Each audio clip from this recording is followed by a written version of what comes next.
Okay, so let's continue the topic. So यहाँ पे क्या करना था, हमें नोमेनक्लेचर को देखना था। ठीक है, how we can give name to a certain particular certain species, certain organism. ठीक है, सो यहाँ पे क्या करते हैं, एक सिस्टम है। ठीक है, this is the binomial nomenclature. ठीक है, इसको अंडरलाइन कर लिए कि बाय द बायनोमियल नोमेनक्लेचर। ठीक है, हम क्या करते हैं, किसी भी ऑर्गेनिज्म, किसी भी स्पीसीज को हम नेम देते हैं, बायनोमियल नोमेनक्लेचर। ठीक है, it is given by scientist Carolus Linnaeus.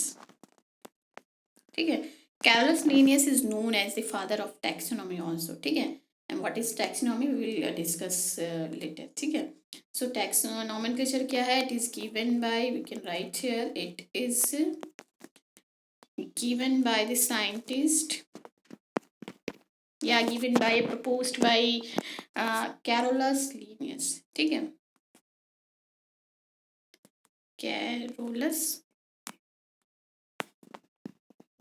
Carolus की स्पेलिंग, यस, कैरोलस। ओके, इनका फर्स्ट नेम क्या है, कार्ल। ठीक है, कार्ल वॉन लिन। ठीक है, पहले इनका नाम क्या था, कार्ल वॉन लिन। ठीक है, मैं यहाँ लिख देती हूँ। बाद में इन्होंने अपने नेम को चेंज किया बिकॉज इन्होंने जो कॉन्सेप्ट दिया था, दैट इज बायनोमियल नोमेनक्लेचर। ठीक है, तो जो बायनोमियल नोमेनक्लेचर इन्होंने दिया था, इसमें क्या था कि बाय मीन्स टू, नोमियल यानी कि नेम देना। ठीक है, बायनोमियल यानी कि टू नेम्स होते हैं। According to this theorem, according to this जो भी इनका नोमेनक्लेचर का रूल्स था, तो उसमें क्या था कि इन्होंने कहा था कि it in this we have to give two names to a certain organisms. This name is of generic and specific name. ठीक है, हमें देना है तो हमें उसकी दो नेम देना है। दोनों नेम क्या होंगे, जेनरिक एंड स्पेसिफिक नेम होंगे। ठीक है, यहाँ पे लिखा हुआ है, each name has two components. इसके प्रिंसिपल्स हैं, the generic name and specific epithet. ठीक है, so according to this theorem, each name has the two components, that the first is generic name and second is specific name, यानी कि दो name देना था।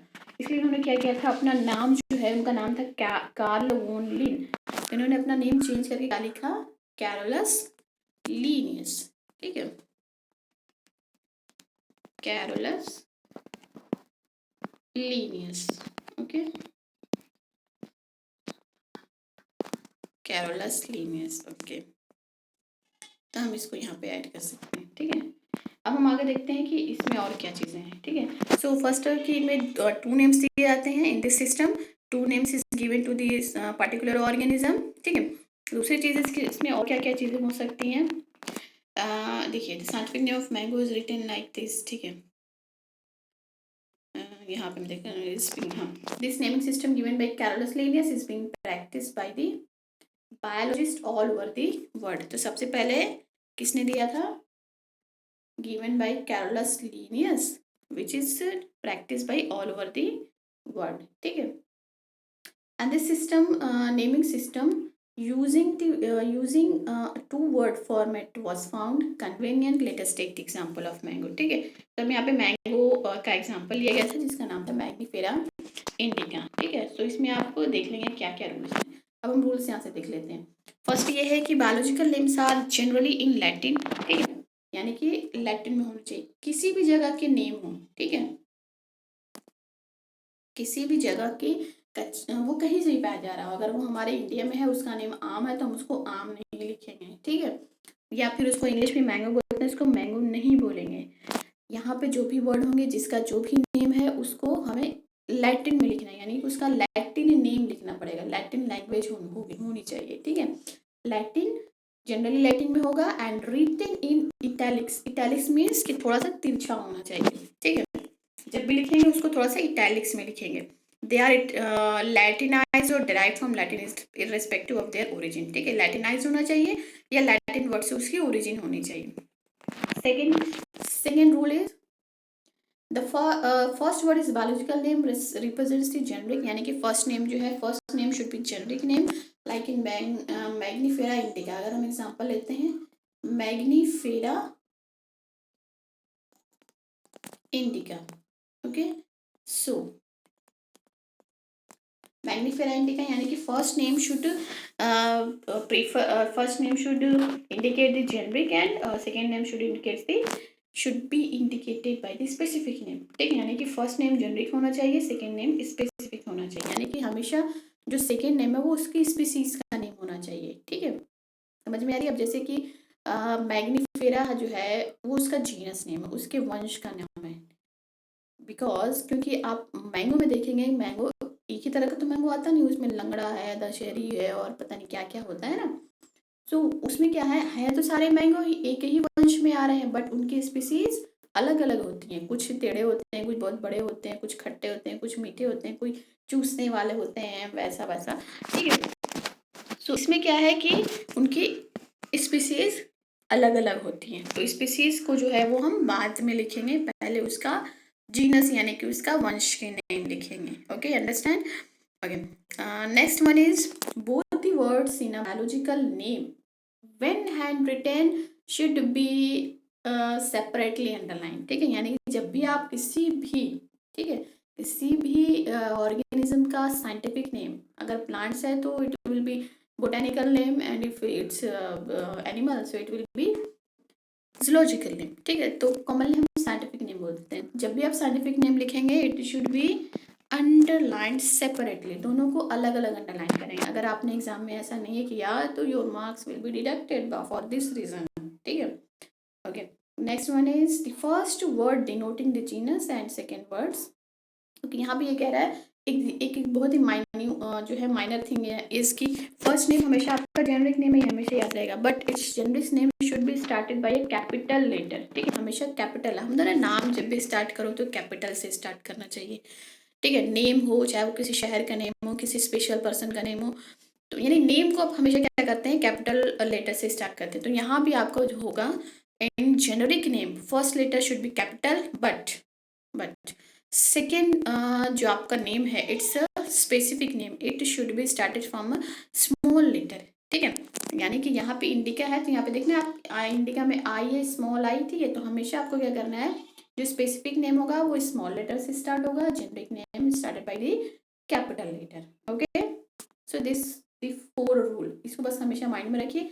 यही आपका बायनॉमियल नोमेनक्लेचर है, चाहे रूल्स है, कुछ भी है. ठीक है, ये सब इसी में आ जाएगा. ओके, नेक्स्ट हम आगे बढ़ते हैं.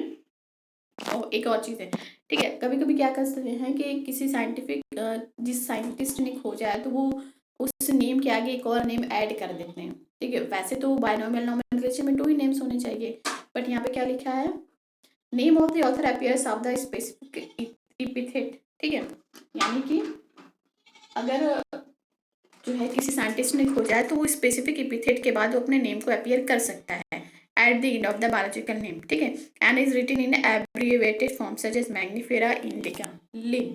ठीक है, यहाँ पे लिखा हुआ ना Mangifera indica Linn, that means कि Mangifera indica is given by the Linn means Linnaeus, यानी कि अपना पूरा नेम नहीं लिखना है, लिन यानी कि शॉर्ट में लीनियस ने अपना लिख दिया. तो ऐसे कर सकते हैं. ठीक है, ये जितने सारे प्लांट्स एनिमल्स के नेम है ना वो पहले से खोज लिए गए हैं और वो जो है आपकी टैक्सोनॉमी की बुक में जो है पूरा लिस्ट बना के रखा हुआ है. ठीक है, okay. Now it's time for the okay, ये हो गया नेमिंग आइडेंटिफिकेशन. ठीक है, ये हमें करना है. ठीक, दूसरी चीज़ हम आते हैं कि ये सब हम कहाँ करेंगे. ठीक है, नेमिंग कैसे करेंगे, आइडेंटिफाई कैसे करेंगे. आइडेंटिफाई हम तभी कर सकते हैं जब हमने उसको क्लासीफाई किया होगा तब. ठीक है, since it is nearly impossible to study all the living organisms it is nearly to devise some means to make this possible and this process is classification. ठीक है, सो अब हमने क्या किया है कि अपने स्टडी को और इजी करने के लिए हम क्या करेंगे, सारे के सारे जो भी एनिमल्स प्लांट्स एंड जो भी स्पीशीज हैं उनको हमने कैटेगराइज कर लेना है. ठीक है, and this categorisation is called the classification. तो classification is very very important. ठीक है, तो हमें क्या करना है, क्लासिफिकेशन को लेके चलना है. What is classification, is the process by which anything is grouped into convenient categories based on their easily observable characters. ठीक है, यानी कि कुछ उनके कैरेक्टर्स के बेस पे हम उनको कैटेगराइज करेंगे. So what is classification? It is the process of dividing. We can say it is the process of dividing the organism. ठीक है. Classification, what is it? It is the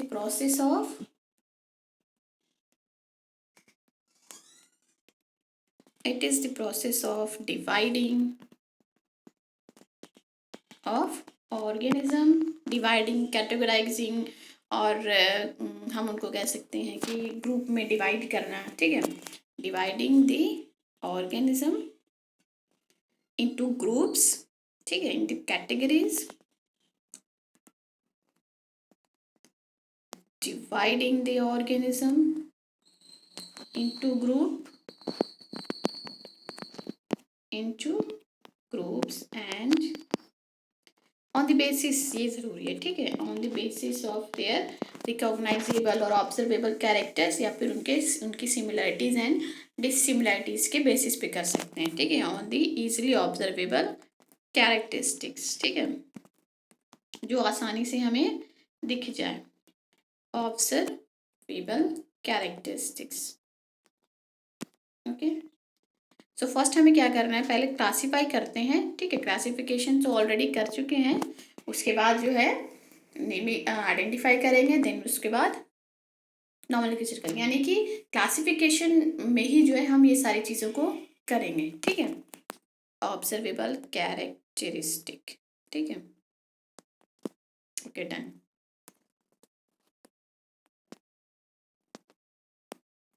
ये हमने इसको यहाँ से ओके कंप्लीट. सो अब आप ये देख लीजिए what is taxonomy. The process of classification is taxonomy. ठीक है. External internal structure. तो यहाँ पे हमें क्या करना है, मेनली हमें पढ़ना था टैक्सोनॉमी. ठीक है. यानी कि हमें जब पता चल गया कि लिविंग वर्ड जो है वो इस तरह के होते हैं. ठीक है. इस तरह के लिविंग ऑर्गेनिज्म है, तो हमें क्या करना है, उसमें उनको क्लासीफाई करना है. ठीक है. सो व्हाट इज टैक्सोनॉमी? टैक्सोनॉमी. ठीक है. What is taxonomy? Taxonomy is the branch of science in which we classify, give names and identify the organism. ठीक है. यानी कि इसी में हम जो है क्लासिफिकेशन का प्रोसेस टैक्सोनॉमी में ही कर रहे हैं. ठीक है. यानी कि हर एक चीज़ की एक अलग अलग ब्रांच होती है. लाइक अगर if you want to study about plants, तो you will study in the botany group. ठीक है. अगर आपको प्लांट्स बारे में पढ़ना है तो आप बॉटनी पढ़ोगे. आपको एनिमल्स के बारे में पढ़ना है तो आप जूलॉजी पढ़ोगे. If you will only study about brain. ठीक है. आपको ह्यूमन की बॉडी में सिर्फ और सिर्फ ब्रेन के बारे में पढ़ना है, तो आप जो है आपको क्या पढ़ना पड़ेगा, आपको क्रेनियोलॉजी पढ़ना पड़ेगा. ठीक है. दूसरी चीज़ की अगर आपको सिर्फ और सिर्फ आईज के बारे में पढ़ना है तो आपको क्या करना पड़ेगा, आपको ऑप्टिक्स पढ़ना पड़ेगा. ठीक है. आईज नहीं, ऑप्टिक्स तो लाइट पे होता है ना, सॉरी. अगर आपको सिर्फ नर्व्स के बारे में पढ़ना है, ठीक है, न्यूरॉन्स, तो वो आपको पढ़ना पड़ेगा न्यूरोलॉजी में. दैट मीन्स कि हर एक चीज़ के लिए अलग अलग ब्रांच है. यानी कि अगर आपको सिर्फ प्लांट को नेमिंग, उनका क्लासिफिकेशन पढ़ना है तो आपको कहाँ पढ़ना पड़ेगा, इन टैक्सोनॉमी. Okay okay. उसके बाद क्या करते हैं, अब हमारे पास आ जाएगा सिस्टमेटिक. ठीक है. सिस्टमेटिक्स क्या होते हैं, इसको आप भी देख लीजिए. Okay. Human beings were since long not only interested in knowing more about different kinds of organisms and their diversities, but also the relationships among them. This branch of study was referred to as systematics. ठीक है. Systematics भी बोल सकते हैं. Okay. यानी कि taxonomy भी बोल सकते हैं और सिस्टमेटिक्स भी बोल सकते हैं. तो सिस्टमेटिक वर्ड जो था वो आपको सबसे पहले दिया था लीनियस ने. और उन्होंने कैसे दिया था, क्योंकि उन्होंने प्लांट्स और एनिमल्स की स्टडी की थी और इसके बारे में अपनी एक बुक सिस्टम नेचुरा में ये सारी चीज़ें, यानी कि जो भी उन्होंने डिस्कवरी की, जैसे कि बाइनोमियल नॉमेनक्लेचर है और क्लासिफिकेशन जो है, वो सारी चीज़ें उन्होंने सिस्टम और नेचुरा में लिखी थी. तो उसी को बोलते हैं सिस्टमेटिक अरेंजमेंट ऑफ ऑर्गेनिज्म. ठीक है. सिस्टेमा मीन्स क्या है, सिस्टमेटिक अरेंजमेंट ऑफ ऑर्गेनिज्म. ठीक है. तो इसको हम टैक्सोनॉमी के अंदर ला सकते हैं. ठीक है. Okay, the scope of systematics was later enlarged to include identification, nomenclature and classification.